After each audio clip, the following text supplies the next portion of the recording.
Hey, and we are live. This is Chadillac, your host for the Cage Rage podcast. I'm doing a solo here today on YouTube Live, checking things out. Bellator was last night. We got Tyson Fury tonight.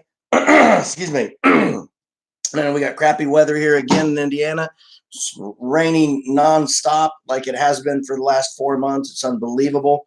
But who cares about the weather? Let's talk about what's really going on in the world of fights. So here's what I want to talk about today, because I just watched a fascinating episode from Frosty, and he's one of my favorite podcasters. If you don't watch Frosty, check him out. As far as combat sports are concerned, he and Ariel Harani are the two that are they're the best. We're not even competition to them. We're underlings who are trying to learn from them, trying to do the best that we can, because they're really great. They're great at what they do. Hats off to both of you. I want to tell you that the reason that I want to talk about Frosty today has something much more important than the UFC, than Bellator, than any of the combat fight stuff. You got bare knuckle fighting. Malinagi's getting ready to fight Arlov and you know who I'm talking about, Artov. And so it's going to be there's a whole bunch of big stuff coming up. And then you've got July 6th. You've got, the whole MMA week with the conference in Las Vegas, and then the John Jones fight, etc. So there's a whole bunch of really great stuff coming up in boxing, in kickboxing, in MMA. And there's even some really cool grappling stuff coming up pretty soon. So there's all kinds of great stuff to talk about, but none of that's what I want to talk about right now. I want to talk about something that's much more important than any of that. Another fighter has joined the Bioxcellerator team. Chuck Liddell is on board. That means Patricio Pitbull, Chuck Liddell. I can't say his name yet because I don't know that they've confirmed it. Matt Hughes. All of these guys have joined the Bioxcellerator party for stem cells, mesenchymal stem cells in Medellin, Colombia, and they are absolutely killing it down there. We take off again to take my son Soda Pop. A bunch of you, I know, the bulk of our viewership really has to do with either Scotty ASP's Wage Rage picks for boxing. Devin's CRP minutes get huge. They get huge hits on that. Miguel's doing great stuff in the background all the time, and then he's covering all the odds and doing that. So we get a lot of hits on that.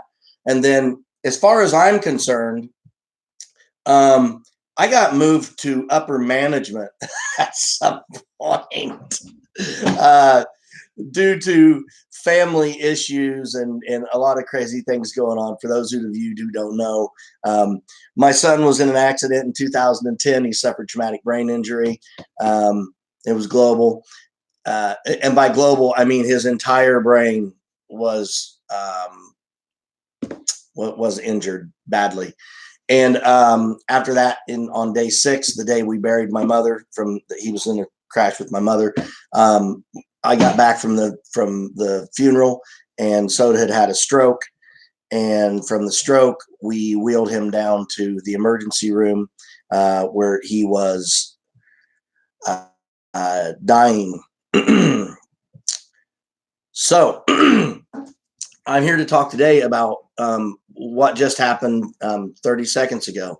So he had a sleepover this weekend with some friends, and the place was packed. We tried out a new thing called T for Tegan, and I think we're going to actually wind up putting it on the Cage Rage channel. We'll see how it works out, give it a couple of shots, and see if it gets any hits. If it does, then it'll be another outside the cage thing we do, where we talk to kids about how they can stop bullying, what's on a kid's mind. I don't think people take enough time to talk about that stuff, but that's not what this one is about today. I'm doing this live because what I really want to do is I want to tell you about Bioxcellerator and the way they're picking up and what they've done for my son, Soda Pop, Zane Edward Kingsley Soda Pop Wagner, for those of you who want to know his full real name. They have thus far, I just walked him out the door to the right, and put him in my garage and said, okay, get yourself into the car. He reached up, he grabbed I don't know what you call that, the line that goes down the metal piece that holds the windshield in of the front door. And he reached up, he stepped with his right foot, and he got up and he got into the car all by himself. That's normal now.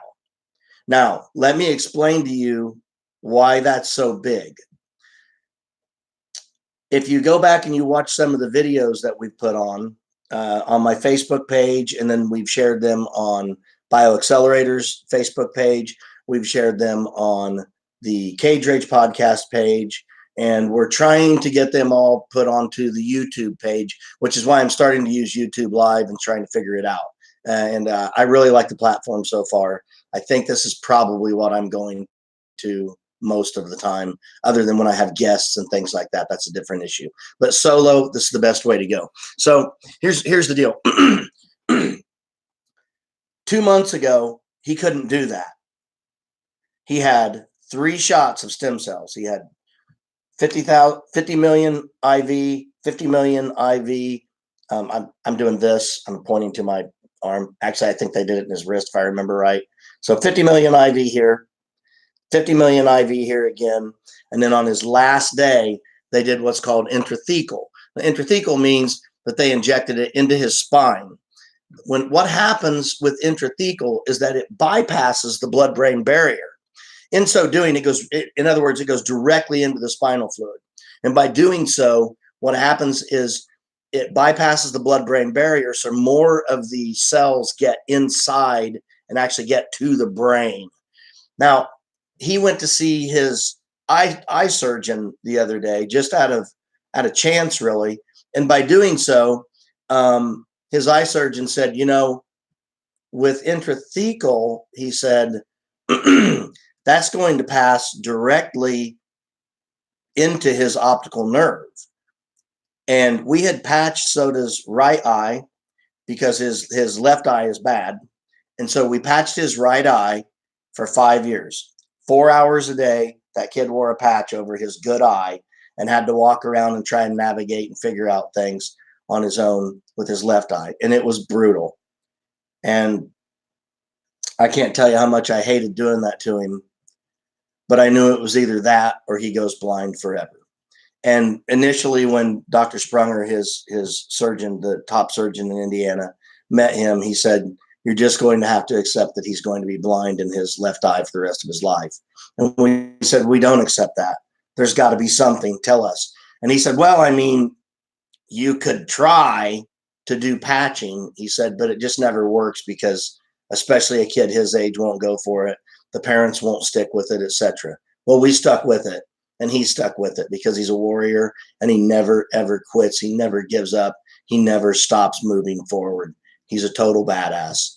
And his mother, my beautiful wife, Andy, helped him do this every step of the way. Sometimes we wore a pirate patch around too with him all day. Whatever it took. Sometimes we wore the patch 15 minutes at a time throughout the day until we got the 4 hours in. It was absolutely brutal. And it was 5 years of it. And we were so happy when we were done with it because he gained back. He was 70-20. So he gained back 30% of his vision in his left eye that was completely blind through the brain. There was nothing wrong with his eye. It was because the brain, the area of the brain that sees the occipital lobe, which is in the back of your head, which is why if you fall backwards and hit your head, you can go blind. When I see fighters hit their heads from a knockout, I think, oh man, and then they try and, how many fingers am I holding up? That guy could say 20. He wouldn't know the difference. He couldn't see because the occipital lobe is jostled around. It's doing all kinds of crazy stuff and it's sending bad signals to the eyes, which actually cross over and do. The eyeball is an incredible thing. It's one of the first things in anatomy, in biocellular activities, and even in psychology. The eye is the first thing that you actually learn about. Oddly enough, even in psychology, if you're taking college courses for an undergraduate program. Anyway, back to the story. So I wanted to talk quickly because I'm getting ready to meet Miguel on Be Live, and we're going to do a Facebook thing, and we're going to talk about stem cells. But I wanted to hit real quickly some of the bigger things that we have seen based on the stem cells that he got. And I think the intrathecal stem cells are the biggest. So Dr. Sprunger, his eye surgeon, says, I hate to tell you guys this, he said, but I'd sure like to see what happens if you go ahead and patch his eye again. And Soda has agreed to do it because he's now, he's pushing 13, and he's not a little child anymore. And so he's looking at, guys, look, this could literally cure the blind. Put that into perspective. These stem cells and this treatment they're receiving from Bioxcellerator could literally cure the blind. I don't have much else to say about it than that today. I just wanted to put that in there before we do our big long segment, which we're going to get into, and we're going to talk about stem cells and educate people on the Cage Rage podcast. Thank you for showing up. Thank you for going solo with me for a little bit today. Just wanted to tell you a little bit of Soda's updates and what's going on with him. A little bit later today, we're going to do the Soda Pop and Chadillac speech show, so you can see how much his speech is improved.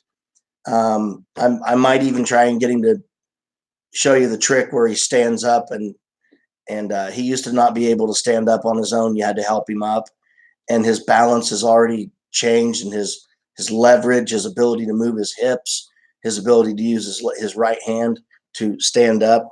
So if you think about it, how hard is it to stand up off the floor? If you're sitting on the floor and somebody says, stand up, go through all of the steps, break it down and go through every step that you went through to stand up, and you'll understand what I'm talking about.